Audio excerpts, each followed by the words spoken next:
Hello students, after a long vacation, welcome to the YouTube channel. Today we are going to start a new chapter, that is Uncle Podger Leaves for Work, and it is written by Jerome K Jerome. So let's start. Uncle Podger Leaves for Work, written by Jerome K Jerome. But before moving towards the text, let's have a brief introduction about the writer. Jerome K Jerome, who was born in the year 1859 and died in the year 1927. He was an English author.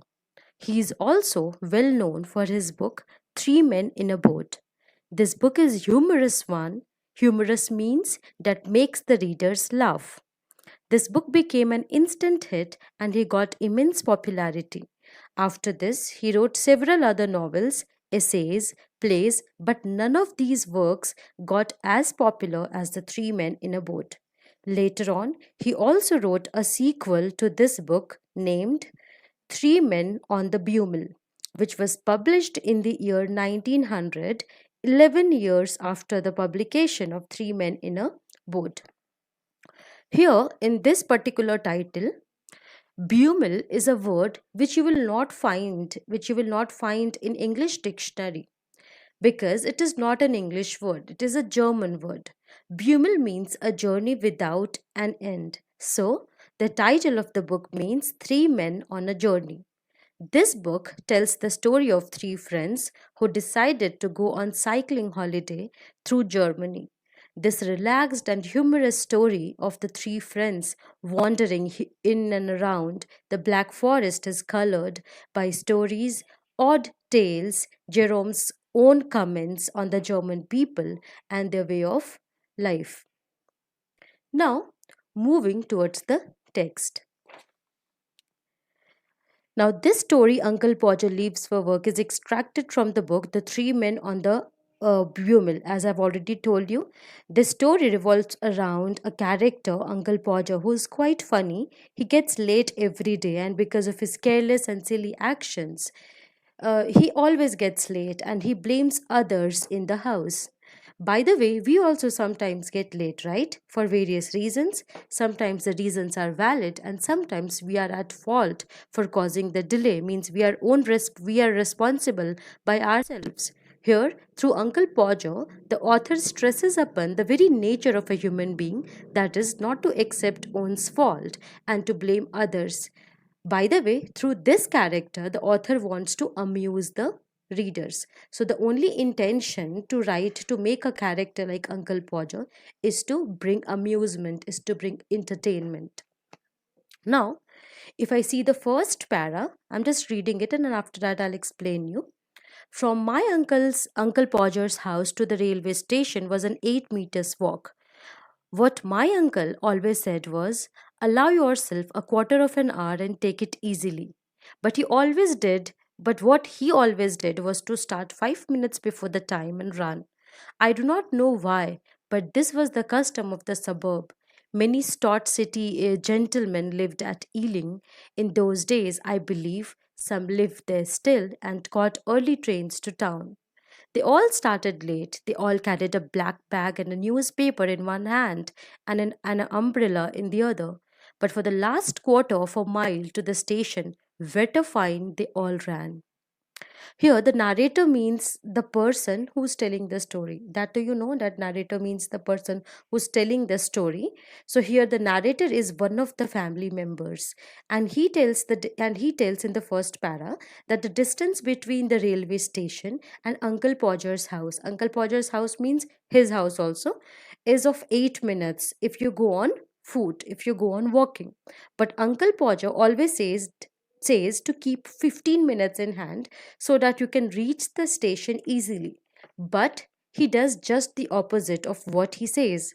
He does not stick to his own words. He always starts 5 minutes before the time and run. Means the distance of 8 minutes he covers in 5 minutes. But not only he, the entire area has the same habit of getting late. Some people who were physically strong, here mentioned as taut, get early trains to town because they run fast. What's common in all the people that they all start late, They all carry a black bag and a newspaper in one hand and an umbrella in the other hand. And they all start running when the one-fourth of the distance is left for the station. Now, the next para. Folks with nothing else to do would gather on the common of a fine morning to watch them pass and cheer the most deserving. It was not a showy spectacle. They did not run well, they did not even run fast, but they were earnest and they did their best. The exhibition appealed less to one's sense of art than to one's natural admiration for conscientious effort.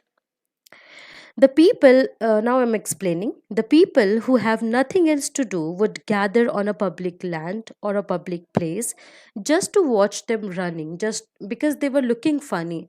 So, just to watch them running, they would gather and they would cheer the most deserving runner. But it was not a showy spectacle, means it was not a showing, it was not a good scene.